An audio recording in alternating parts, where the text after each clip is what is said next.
പ്രിയമുള്ളവരെ, ഗബ്രിയേൽ മാലാഖ ദൈവം വഴി അരുൾ ചെയ്ത വാക്കുകൾ അണുവിടാതെ അക്ഷരം പ്രതി അനുസരിച്ച് തന്റെ മുൻപിൽ പ്രതിസന്ധികളും ബുദ്ധിമുട്ടുകളും ഉണ്ടായിട്ടും, എന്തിനേറെ ജീവഹാനിക്ക് വരെ കാരണം ഉണ്ടായിട്ടും, പൂർണ്ണ ആത്മാവോടും പൂർണ്ണ മനസ്സോടും പൂർണ്ണ ഹൃദയത്തോടും കൂടി ദൈവത്തിൽ ശരണം വച്ചുകൊണ്ട്, ദൈവത്തെ അത്യധികം സ്തുതിച്ചുകൊണ്ട് സ്തോത്രഗീതം ആലപിക്കുന്ന പരിശുദ്ധ കന്യാമറിയത്തെയാണ് ഈ നാം കാണുവാൻ പോകുന്നത്.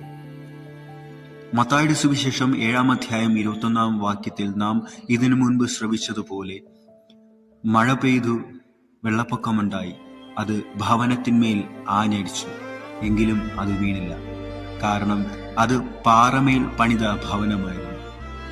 നമ്മുടെ വിശ്വാസം എവിടെയാ പണിതുയർത്തിയിരിക്കുന്നത്?